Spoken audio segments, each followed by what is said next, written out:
Pemirsa, terpidana kasus pajak Gayus Tambunan lagi-lagi mempermalukan aparat penegak hukum dengan kemunculannya di sebuah restoran. Sebelumnya sejumlah narapidana juga mendapat keistimewaan baik di dalam maupun di luar jeruji besi. Berkaca dari kasus itu muncul kecurigaan jika praktik komersialisasi di lapas tumbuh subur. Apa sanksi yang akan diberikan kepada petugas lapas yang bermain mata dengan napi? Benarkah praktik komersialisasi di penjara sangat sulit diberantas?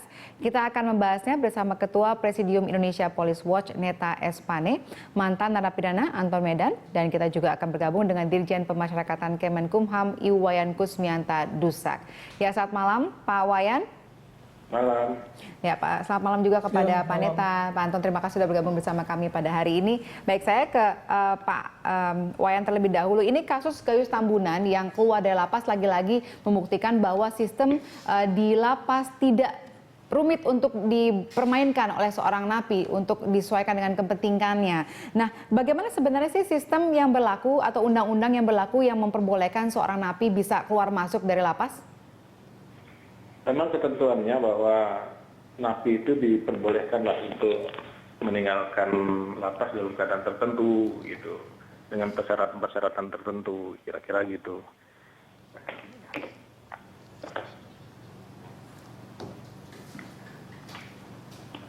Ya, apa kemudian syarat-syarat yang bisa dipenuhi oleh seorang napi sehingga dia bisa keluar dari lapas? Dia keluar tuh karena sakit misalnya. Sakitnya itu tentu sakit yang parah gitu. Jadi kalau dia misalnya untuk urusan menjadi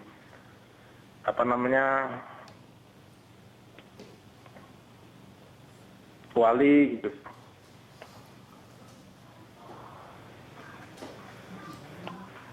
Ya Pak. Jadi wali nikah dan sebagainya. Baik, jadi ada beberapa ketentuan yang membolehkan seorang napi untuk keluar dari lapas walaupun itu masih dalam masa tahanannya. Iya, iya. Oke, nah kemudian kalau dari kasusnya Gayus Tambunan yang baru-baru yang terjadi, nah kemudian itu apa yang kita bisa baca di sini? Apakah kemudian dia bisa begitu saja melanggar persyaratan tersebut sehingga bisa makan di restoran begitu, kemudian tidak kembali lagi ke lapas meskipun misalnya pengadilan agama yang dihadirinya pada saat itu sudah selesai prosesnya? Kalau urusan Gayus ini yang sekarang ini, memang secara prosedur itu kan dia bisa meninggalkan lapas. Hanya dari petugas kami tidak mentaati SOP yang sudah ditetapkan.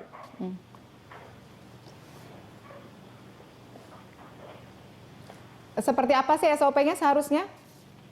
Ya kalau dia izinnya dari lapas Sukamiskin ke Pengadilan Agama Jakarta Utara, semestinya ya jalurnya harus itu. Hanya permasalahan bukan soal makannya dia. Ya semua orang kan memang boleh makan, tapi tempatnya itu yang tidak semestinya. Jadi yang dilansir dilanggar hanya sekedar tempatnya saja, tapi tidak misalnya boleh keluar dengan leluasa, seperti misalnya dia punya pengalaman-pengalaman terdahulu yang membuat atau membuktikan bahwa dia bisa ternyata keluar kalau dia menginginkan. Ya, karena dia kan keluarnya sudah memenuhi prosedur dan pengawalnya sudah melekat terus, tidak lepas dari yang bersangkutan. Nah, hanya tempatnya saja itu yang menjadikan dia itu menjadi salah. Gitu. Kenapa kemudian pengawalnya membiarkan itu bisa terjadi, Pak?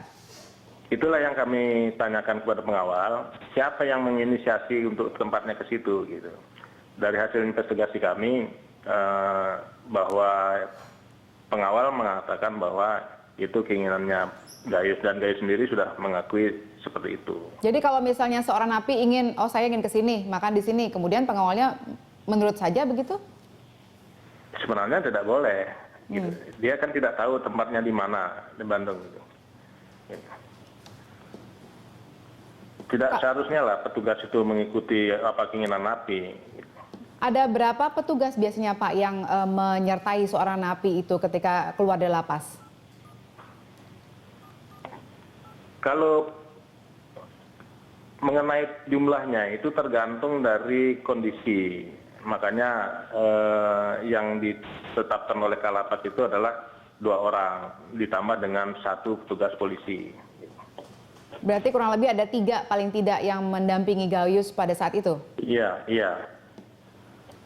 Oke, tapi dengan adanya 3 orang ini pun dia bisa melakukan itu? Iya, itulah masalahnya. Oke, baik.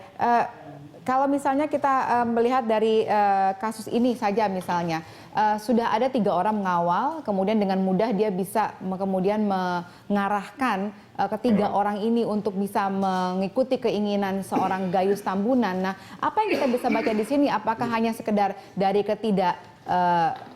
patuhan seorang pengawal, atau memang sebenarnya sistem ini juga sudah pernah dilakukan sehingga akhirnya buat mereka tidak ada masalah? Sebetulnya kalau kita bicara aturannya kan sudah jelas. Hanya permasalahan kualitas petugas kita di lapangan ini yang tidak dibekali dengan asas-asas itu, ketat asas dan sebagainya. Ini yang jadi masalah. Makanya sekarang bagaimana hal-hal begini itu harus kita hindarkan. Baik, kita ke Pak Neta terlebih dahulu. Pak Neta ini sudah pernah melakukan semacam investigasi sebelum ini mengenai komersialisasi penjara, begitu ya, di lapas, begitu ya. Nah, kalau Anda tadi mendengar jawaban dari Pak Wayan, itu apakah itu sudah memang prosedur yang sudah dijalankan oleh setiap orang, atau sebenarnya tidak seperti itu? Iya, apa yang dikatakan Pak Wayan itu normatifnya seperti itu. Ketentuan-ketentuan hukumnya sudah sangat bagus. Tapi lagi-lagi uang yang menjadi sesuatu masalah di lembaga pemasyarakatan. Siapa yang punya uang, dialah yang menjadi raja. Lembaga pemasyarakatan itu kerajaan kecil dalam republik ini, gitu ya. Siapapun tidak bisa menyentuh. Waktu Denny Indrayana menjadi wamen, kita pernah lapor, sehingga Denny melakukan penggerebekan, tapi nggak ada hasil, dan mereka punya siasat yang luar biasa. Apa itu? Misalnya mereka megang izin. Padahal mereka tidak sakit, tapi mereka dengan kolusi memegang izin untuk berobat.